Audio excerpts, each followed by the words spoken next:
Hello दोस्तों, आज के इस वीडियो में हम जिस म्यूचुअल फंड के बारे में बात करने वाले हैं वो इन्वेस्टरों के पैसे को रिलायंस, अल्ट्राटेक, एल&टी जैसी इंफ्रास्ट्रक्चर कंपनियों में इन्वेस्टरों के पैसे को निवेश करता है और आप भी इस म्यूचुअल फंड में इन्वेस्ट करके करोड़पति बन सकते हो। तो आज के इस वीडियो में हम जिस म्यूचुअल फंड के बारे में बात करने वाले हैं वो है एसबीआई का इंफ्रास्ट्रक्चर म्यूचुअल फंड। ये एक सेक्टर म्यूचुअल फंड है, यानी कि ये इन्वेस्टरों को पर्टिकुलरली एक सेक्टर में पैसे को निवेश करता है। इस केस में एसबीआई के इस म्यूचुअल फंड ने इन्वेस्टरों के पैसे को इंफ्रास्ट्रक्चर में निवेश किया हुआ है। अब सेक्टर म्यूचुअल फंड होने के कारण ये एक हाई रिस्की म्यूचुअल फंड माना जाएगा। मार्केट अच्छा रहा तो ये म्यूचुअल फंड आपको अच्छा खासा रिटर्न्स लाकर दे सकता है, पर नेगेटिव मार्केट में ये म्यूचुअल फंड आपको नेगेटिव रिटर्न्स भी लाकर दे सकता है। तो अगर आप एक हाई रिस्क टेकिंग कैपेबिलिटी वाले पर्सन हो तभी इस तरह के म्यूचुअल फंड में अपने पैसे को निवेश करने के बारे में सोचेगा। अब हम इस म्यूचुअल फंड के पास रिटर्न्स के बारे में जाने तो इस म्यूचुअल फंड ने एक साल में 27.9% का, 3 साल में 33% का, 5 साल में 17.6% का और ऑल ओवर 14.1% का रिटर्न्स अपने इन्वेस्टरों को लाकर दिया हुआ है। इसने अपने कैटेगरी एवरेज के बेंचमार्क को सिर्फ 5 साल में बीट किया हुआ है। तो अगर आप इस म्यूचुअल फंड में अपने पैसों को निवेश करने के बारे में सोच रहे हो तो एक बार आप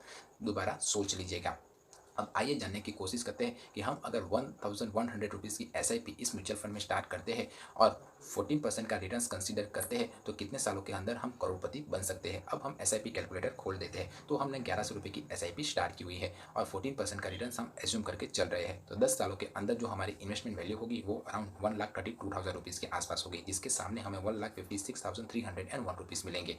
20 ईयर में हमारी इन्वेस्टमेंट अमाउंट 2,64,000 होगी और उसके सामने हमें 11,83,981 के आसपास मिलेंगे। और अगर हम 34 ईयर तक इस म्यूचुअल फंड में अगर कंटिन्यू रहते हैं और एवरेज रिटर्न्स हम 14% का कंसिडर करते हैं तो हमारी इन्वेस्टमेंट वैल्यू अराउंड 4,48,800 के आसपास होगी और उसके सामने हमें 1 CR रुपीज़ मिल जाएंगे। तो इससे हमें ये सीखने को मिलता है कि हम जितना ज़्यादा टाइम इस म्यूचुअल फंड में बने रहते हैं उतना ही ज़्यादा कंपाउंडिंग इंटरेस्ट का इफेक्ट हमें देखने को मिलता है। तो इसीलिए मैं हर बार अपने वीडियो में कहता रहता हूँ कि आपको हमें लॉन्ग टर्म के लिए इन्वेस्टमेंट करना चाहिए किसी भी म्यूचुअल फंड में, क्योंकि तभी कंपाउंडिंग इंटरेस्ट का इफेक्ट आपको अपने निवेश हुए मनी पर देखने को मिलेगा।